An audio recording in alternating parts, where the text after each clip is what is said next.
তো সিএসকে মাত্র 2টি ভুল করার জন্য আজকের ম্যাচ হেরে গেল।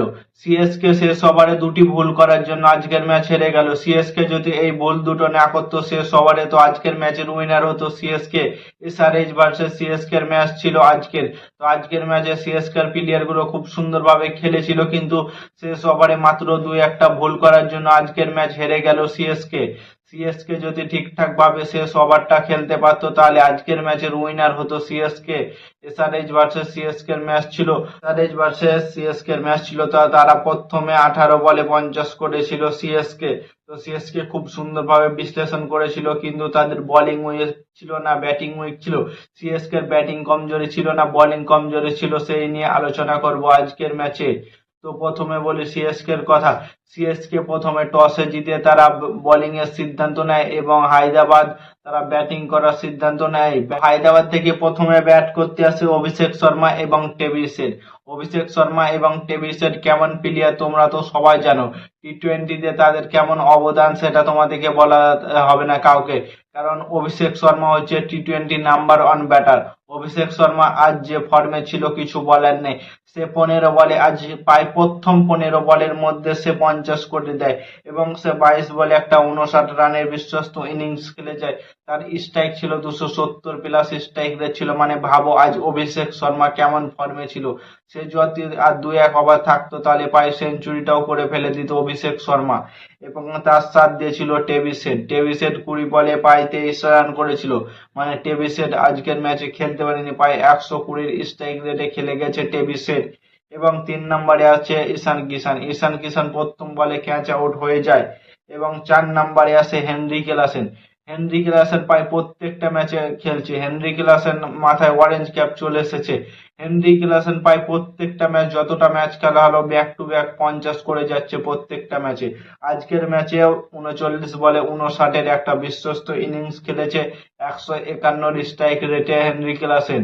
বর্মা আসে, সে 4 বলে 2 রান করে 50 স্ট্রাইকে আউট হয়ে যায়।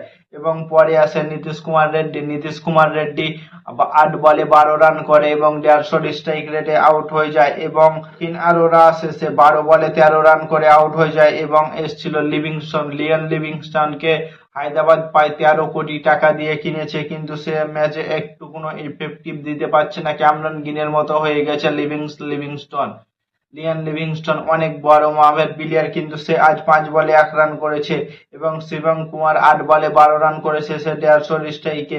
এবং প্রফুল্ল ইংগি 1 বল খেলেছে এবং 0 রান। সেই অনুযায়ী হায়দ্রাবাদের স্কোর হয়েছে 194, মানে সেটা একটা ডিফেন্ড করা স্কোর এবং চেজ করতে খুব সুবিধা হবে সিএসকে।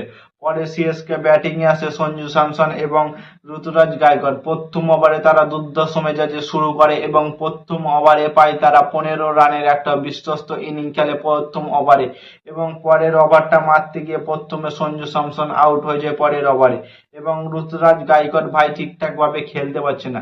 তোমরা সিএসকে ফ্যান, আমিও সিএসকে ফ্যান, কিন্তু কিছু বলার নেই। ঋতুরাজ গায়কোয়াড় ঠিকঠাক ভাবে ক্যাপ্টেন্সি করতে পারছেন না। যতদিন না MS ধোনি আসবে না, ততদিন না ঋতুরাজ গায়কোয়াড় ঠিকঠাক ভাবে পরামর্শ নিতে পারবে না, কারণ সে 13 বলে 19 রান করেছে। মানে আজকে বড় ইনিংস খেলেছে একটা 19, মানে ভাবো, মানে সে একটা ম্যাচও খেলতে পারছে না। ক্যাপ্টেন্সি তো ঠিকঠাক ভাবে করতে পারছে না, সে খেলতে পারছে না। 146 স্ট্রাইক রেটে গায়কোয়াড় আউট হয়। এবং আয়ুষ মাত্রা ঝড়ের গতিতে ব্যাট করছিল। মানে 13 বলে 30 রানের একটা ইনিংস খেলে, কিন্তু হঠাৎ তার কাঁধের ওপরে চোট লেগে যায় এবং তারপরে সে একটা ভুল শট মেরে আউট হয়ে যায়। না আউট হলে সে একাই ম্যাচ ফিনিশ করে দিত। আয়ুষ মাত্রা দুর্ধর্ষ মেজাজে খেলছে। আয়ুষ মাত্রের এরকম ইনিংস খেলার কারণ হচ্ছে তাকে একদিন রিটায়ার্ড আউট করিয়ে দিয়েছিল, তার জন্য সে দুর্ধর্ষ মেজাজে এখন আর খেলছে।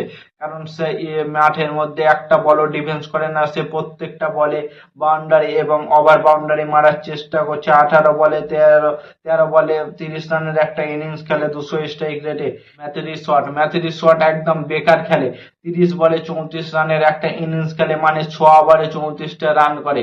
মানে ভাবো সে 113 স্ট্রাইক রেটে রান করেছে, তার জন্য সিএসকে সব থেকে বড় সেইখানে হেরে গেছে। কারণ 30টা বল খেলে কম করে 50টা রান করা উচিত ছিল, সেখানে ম্যাচ শট মেরেছে মাত্র 34টি রান 30 বলে এবং সে বলেও দিয়েছে। এবং সরফরাজ খান দুর্ধর্ষ মেজাজে শুরু করেছিল, কিন্তু সেও ঠিকঠাক ভাবে খেলতে পারেনি। 19 বলে 25 রান করে 131 রানের আউটে হয়ে যায়, এবং যার ওপরে আমার সব থেকে বেশি ভরসা ছিল এবি ডিভিলিয়ার্স, এবি ডিভিলিয়ার্স মানে ভাবো ডেভেল বেভিসের ওপর আমার সব থেকে ভরসা ছিল, কিন্তু সে 4 বলে 0 রান করে আউট হয়ে যায়।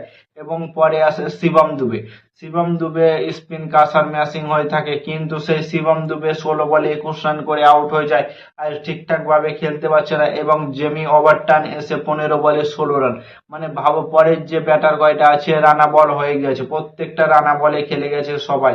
এবং আঙ্কজ কম্বোজ এসে 8 বলে 13 রান করে, সে উইকেটও পেয়েছে 3টে, এবং সে ব্যাটিং এ একটু ইফেক্টিভ দিয়েছে। এবং হায়দ্রাবাদের বোলিং যদি দেখি, প্রফিল্ড ইংগে 4 ওভারে 60 রান দিয়েছে 15 ইকোনমিতে, তবুও ম্যাচ জিততে পারেনি চেন্নাই, মানে ভাবো। এবং নীতিশ কুমার রেড্ডি প্রায় 4 ওভারে 31 রান দিয়েছে, 2টো উইকেট, 7 ইকোনমিতে বল করেছে। সাকিব হাসান 4 ওভারে 32 রান দিয়েছে, 1টা উইকেট, 8 ইকোনমিতে। এবং ঈশান মালিঙ্গা 4 ওভারে 29 রান দিয়েছে, এবং 3টি বহুমূল্য উইকেট তুলে নিয়েছে ঈশান মালিঙ্গা। সে সারফারাজ খানকে নিয়েছে, সঞ্জু স্যামসনকে নিয়েছে, এবং ডেভিস বেভেসকে নিয়েছে, মানে ভাবো সে বহুমূল্য উইকেট নিয়েছে। এবং শিবম কুমার নিয়েছে 3 ওভারে 18 রান এবং 1টি উইকেট, 6 ইকোনমিতে। এবং অভিষেক শর্মা 1 ওভার বল করতে এসেছিল এবং 13 রান দিয়েছে 0 উইকেটে। তো সিএসকে অনেক ইফেক্টিভ ভাবে খেলেছে, এই 194 তাদেরকে চেস করা উচিত ছিল, কারণ তাদের কাছে আছিল সারফারাজ খান, তাদের কাছে আছিল সঞ্জু স্যামসন, তাদের কাছে আছিল গায়কোয়াড়, তাদের কাছে আছিল ডেভিড এভিলিয়ার্স, তাদের কাছে আছিল শিবম দুবে। মানে ভাবো কত বড় বড় প্লেয়ার থাকার সত্ত্বেও আজ 194 রান মাত্র চেস করতে হলো না। প্রথমে ঠিকঠাক ভাবে খেলেছিল, তারপরে প্রায় 6 থেকে 7 ওভার বেকার খেলেছে, 14 থেকে 20 ওভার গুলো বেকার খেলেছে। সিএসকে ম্যানেজমেন্টের ফিনিশার রোলটা আরেকটু উপরে দেওয়া দরকার। শিবম দুবে একদম খেলতে হচ্ছে না, শিবম দুবেকে সে ফিনিশার নামে পরিচিত শিবম দুবে, কিন্তু শিবম দুবে খেলতে হচ্ছে না, মানে শিবম দুবেকে প্রায় 2-1 ওভার আগে নামিয়ে দাও, কারণ শিবম দুবে যদি আগে খেলে তা একটু ডিফেন্স করে খেলবে নিয়ে, সে ফিট হয়ে গেলে 2-4টা 6 মারতে পারে শিবম দুবে প্রায় ঠিকঠাক ভাবে খেলতেই পারছে না। তো সিএসকে কে কাম ব্যাক করতে হলে পরের ম্যাচ থেকে সিএসকে কে কাম ব্যাক করা উচিত। সিএসকে ফ্যানরা সবাই মন ভেঙে গেছে, আজকের ম্যাচে প্রায় 3টে ম্যাচ উইন হতো ব্যাক টু ব্যাক, কিন্তু সিএসকে ফ্যানেদের মন ভেঙে গেছে। সিএসকে তে কবে যে এমএসডি আসবে, তার নেতৃত্বে কবে যে দল চ্যাম্পিয়ন হবে, সেটাই আমার দেখার পালা।